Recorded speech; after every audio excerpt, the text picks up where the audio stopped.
മസാല ദോശ ഉണ്ടാക്കുവാൻ തലേ ദിവസം തന്നെ മാവ് തയ്യാറാക്കി വെക്കണം. അതിനായിട്ട് 2 കപ്പ് പച്ചരി എടുത്തിട്ടുണ്ട്. ഇനി 1 കപ്പ് ഉഴുന്ന് ഇതിലേക്ക് എടുക്കുകയാണ്. ഇനി വേണ്ടത് ഉലുവയാണ്. ഏകദേശം 1/2 ടീസ്പൂൺ ഉലുവ ഇതിലേക്ക് എടുത്തിട്ടുണ്ട്. ഇനി വെള്ളമൊഴിച്ച് ഇത് നന്നായിട്ട് വാഷ് ചെയ്ത് എടുക്കാം. ഇപ്പോൾ അരിയും ഉഴുന്നും നന്നായി വാഷ് ചെയ്ത് എടുത്തിട്ടുണ്ട്. ഇനി ഏകദേശം ഒരു 6 മണിക്കൂറോളം സമയം ഇത് കുതിരുവാനായി വെക്കണം. അപ്പോൾ ഷെഫ് ജോർജിയുടെ ഒരു പുതിയ വീഡിയോയിലേക്ക് എല്ലാ കൂട്ടുകാർക്കും സ്വാഗതം.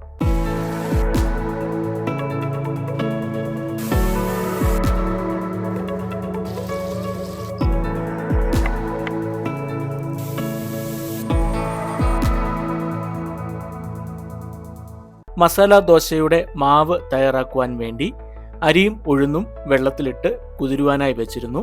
ഇപ്പോൾ ഇത് നന്നായി കുതിർന്നു വന്നിട്ടുണ്ട്. ഏകദേശം 6 മണിക്കൂറോളം സമയം ഇത് കുതിർന്നിട്ടുണ്ട്.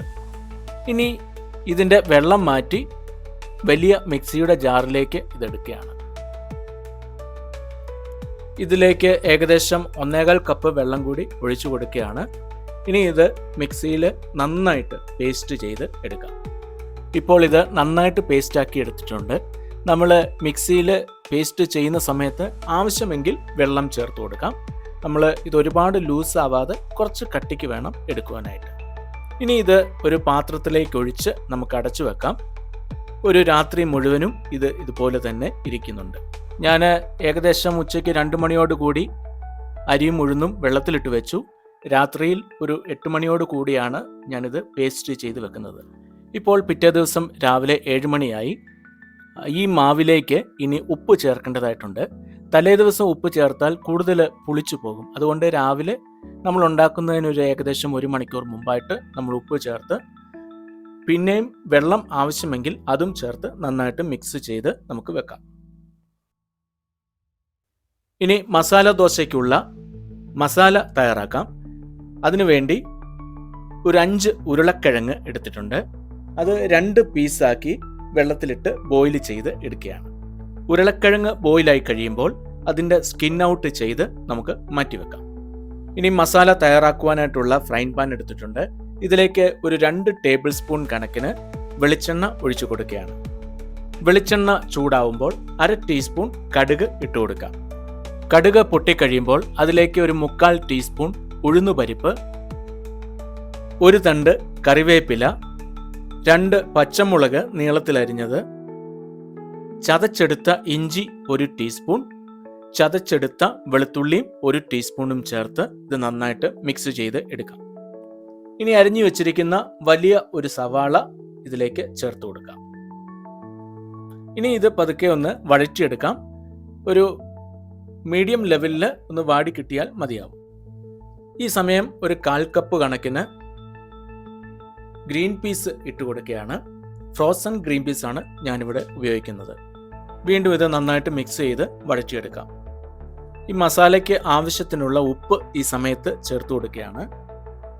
ഉപ്പ് ചേർത്തതിന് ശേഷം വീണ്ടും നന്നായിട്ട് മിക്സ് ചെയ്തെടുക്കാം. ഇപ്പോഴിത് നന്നായിട്ട് വാടി വന്നിട്ടുണ്ട്. ഈ സമയത്ത് ഒരു 1/2 ടീസ്പൂൺ മഞ്ഞൾ പൊടി ഇട്ട് കൊടുക്കുകയാണ്. ഇനി ഇത് നന്നായിട്ട് മിക്സ് ചെയ്ത് റോസ്റ്റ് ചെയ്ത് എടുക്കാം. അപ്പോൾ മഞ്ഞൾ പൊടിയും നന്നായിട്ട് റോസ്റ്റായി കിട്ടിയിട്ടുണ്ട്. ഇനിയും നമ്മൾ പുഴുങ്ങി വെച്ചിരുന്ന ഉരുളക്കിഴങ്ങ് അതിൻ്റെ തൊലിയെല്ലാം കളഞ്ഞിട്ട് ഇതുപോലെ നന്നായിട്ട് ഞെരടി എടുക്കണം. കൈകൊണ്ട് തന്നെ ഇതുപോലെ ഞെരടി എടുത്തതാണ് ഞാൻ. ഇനി ഇത് ഇതിലേക്കിട്ട് ഒരുമിച്ച് നന്നായിട്ടൊന്ന് മിക്സ് ചെയ്തെടുക്കാം.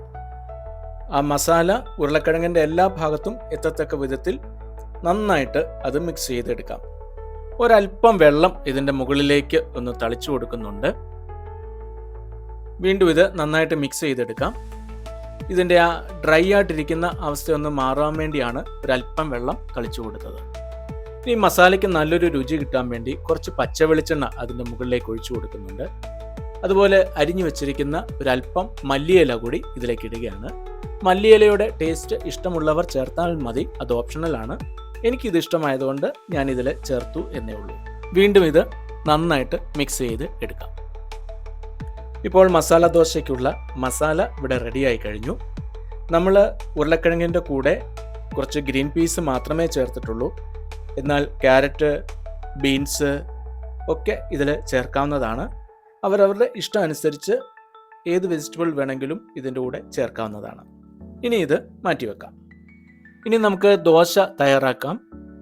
അതിനായിട്ട് തവ ചൂടാവുമ്പോൾ അതിലേക്ക് മാവ് ഒഴിച്ചു കൊടുക്കാം.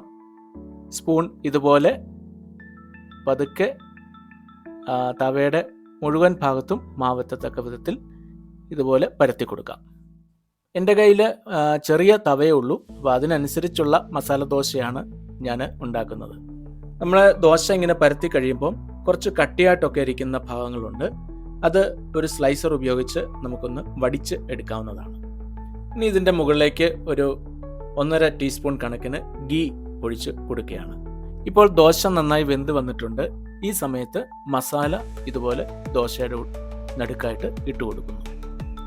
ഇനി ഇത് നമുക്ക് ഇതുപോലെ മടക്കിയെടുക്കാം.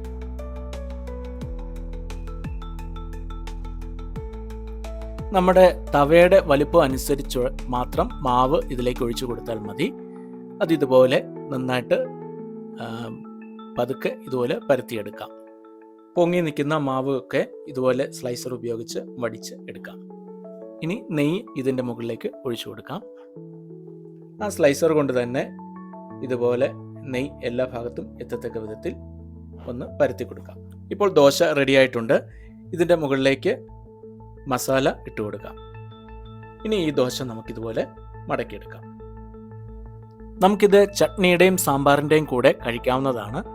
ഞാനിവിടെ തേങ്ങ ചട്നിയും അതുപോലെ ടൊമാറ്റോ ചട്നിയുമാണ് ഉണ്ടാക്കിയിട്ടുള്ളത്. ഇതിൻ്റെ വീഡിയോ പിന്നീട് അപ്ലോഡ് ചെയ്യുന്നതായിരിക്കും. അപ്പോൾ നമുക്കെല്ലാവർക്കും തന്നെ വളരെ ഈസിയായി തന്നെ മസാല ദോശ വീട്ടിലുണ്ടാക്കാവുന്നതേ ഉള്ളൂ. അപ്പോൾ ഈ വീഡിയോ നിങ്ങൾക്ക് എല്ലാവർക്കും ഇഷ്ടപ്പെട്ടു എന്ന് കരുതുന്നു. ഇഷ്ടപ്പെട്ടുവെങ്കിൽ ലൈക്ക് ചെയ്യാനും കമൻറ്റ് ചെയ്യാനും ഷെയർ ചെയ്യാനും മറക്കരുത്. ഷെഫ് ജോജി യൂട്യൂബ് ചാനലിലും അതുപോലെ ഫേസ്ബുക്ക് പേജിലും പഴയ ഒരുപാട് വീഡിയോകളുണ്ട്. അതൊക്കെ കാണുവാനായിട്ട് ശ്രമിക്കുക. അതുപോലെ പേജ് ലൈക്ക് ചെയ്യാനും ചാനൽ സബ്സ്ക്രൈബ് ചെയ്യാനും മറക്കരുത്. പുതിയൊരു വീഡിയോയുമായി ഉടൻ തന്നെ വരുന്നതായിരിക്കും. അതുവരേക്കും ബൈ ബൈ.